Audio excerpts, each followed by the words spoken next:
Imagine holding a perfectly ripe, beautiful strawberry or looking at a freshly prepared, perfectly seared cut of steak. It smells amazing, it looks flawless, but what if I told you that there's an entire invisible world interacting with your dinner? A microscopic ecosystem that you cannot see, smell, or taste, but has the power to completely derail your week. Welcome to Season 2, Episode 2 of Beyond the Label. I'm so glad you're here. The podcast for your space for exploring the actual science behind the foods we eat every day. We don't do fear here, and we don't buy into internet hysteria. We rely on evidence, science, and practical facts. Today, we're continuing our deep dive into the world of food safety by looking at the specific things that can make our food unsafe. In the world of food science, we categorize food safety hazards into three main buckets: biological, chemical, and physical. Physical hazards are things like a stray piece of plastic or a bone in a boneless chicken breast. Chemical hazards involve things like cleaning sanitizers or excessive pesticide residues. We are going to cover these in future episodes. Today, we're putting all our focus on the most common, the most dynamic, and arguably the most fascinating category: biological hazards. So what exactly is a biological hazard? In simple terms, it is a living organism or a toxin produced by a living organism that causes illnesses when consumed. We often refer to these illness-causing organisms as pathogens, but pathogens don't magically appear on your kitchen counter to ruin your dinner. They are a natural part of our environment. They live in soil, in water, and in digestive tracts of animals, and yes, on and inside humans. Food becomes contaminated when these pathogens hitch a ride onto what we eat. This can happen anywhere along the food supply chain. Produce contaminated by irrigation water on system, meat can be contaminated during processing, and very frequently, food is contaminated right in our own kitchens through unwashed hands or dirty cutting boards. Let us break down the main culprits in the biological hazard family, starting with the heavy hitters, bacteria. Bacteria are single-celled organisms, and under the right conditions, which usually means warmth, moisture, nutrients, they can multiply incredibly fast. Salmonella is one of the most famous. It is commonly associated with raw poultry and undercooked eggs, but it can also contaminate things like flour and fresh produce. Then, we have E. coli.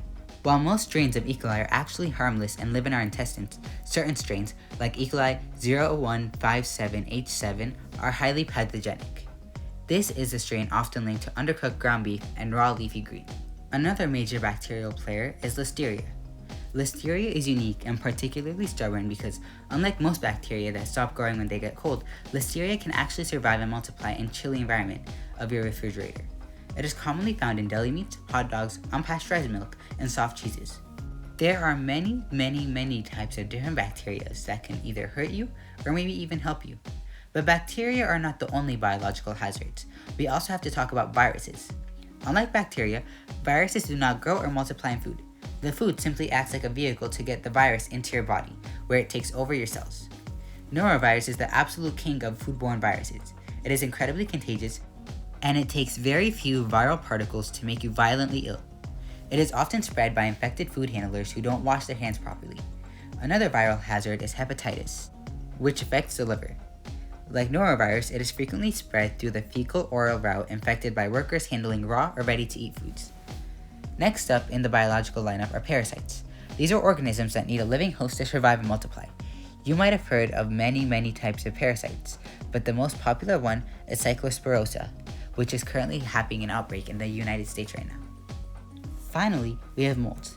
We have reached a piece of bread or a block of cheese only to find fuzzy green spots. While some molds are safely used to make foods like blue cheese, other molds produce dangerous chemical byproducts. If you see mold on a hard food like a block of cheddar cheese or a firm carrot, you can generally cut at least 1 inch around the mold spot and safely eat the rest. But if you see mold on a soft food like yogurt, bread, or soft foods, you have to throw the whole thing away. The invisible roots of the mold and potentially the chemicals can easily penetrate deep into the soft foods. When you consume these biological hazards, the resulting foodborne illness usually targets your gastrointestinal tract. The usual symptoms are exactly what you would expect: nausea, vomiting, stomach cramps, diarrhea, and sometimes a fever. For a healthy adult, this might mean a miserable 48 hours, but we take biological hazards incredibly seriously because for certain groups, these pathogens are life-threatening. Young children, older adults, pregnant people, and individuals with weakened immune systems are significantly higher at risk. For example, a Listeria infection in a healthy adult might lead to mild fever, but a pregnant person, it can lead to a miscarriage, stillbirth, or severe illness in the newborn. To truly understand why we have so many rules around biological hazards today, we have to look back at history. One of the most defining moments in modern food safety was the 1993 E. coli outbreak linked to the Jack in the Box fast food chain. Undercooked hamburgers contaminated with E. coli 0157H7 infected over 700 people and tragically led to the deaths of 4 children. It was a devastating event, but it completely revolutionized the food industry. It forced the United States to implement strict science-based testing and hazard analysis protocols in meat processing plants. It is also a reminder that biological hazards are real, but it also shows that we have the scientific tools to fight them. Unfortunately, there are still a lot of myths floating around about biological hazards. The biggest one is the idea that you can tell if a food is safe by looking at it or smelling it. Pathogens like salmonella and E. coli do not change the taste, smell, or appearance of your food.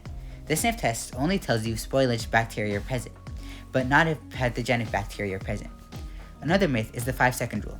Science has proven time and time again that bacteria can transfer to drop food almost instantaneously. If it hits the floor, it goes in the trash. So how do we protect ourselves? We go back to 4 fundamental pillars we discussed in the last episode. Clean, separate, cook, and chill. You prevent biological contamination by washing your hands thoroughly with soap and water before handling any food.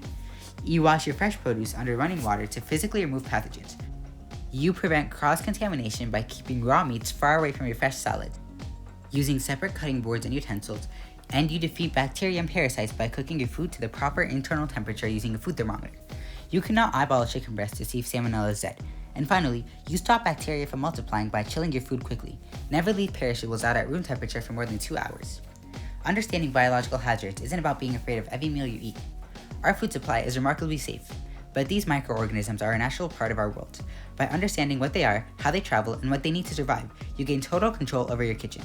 You protect yourself, and more importantly, you protect the vulnerable people in your community by not spreading these bugs around. That wraps up our deep dive into biological hazards. In our next episode, we're going to shift gears and tackle part 3 of this series, chemical hazards. We will look at everything from pesticide residues to heavy metals and clear up the massive amount of misinformation surrounding what is actually inside our food. You will not want to miss it. Thank you so much for joining me today on Beyond the Label. Stay curious, stay informed, and I'll see you next time.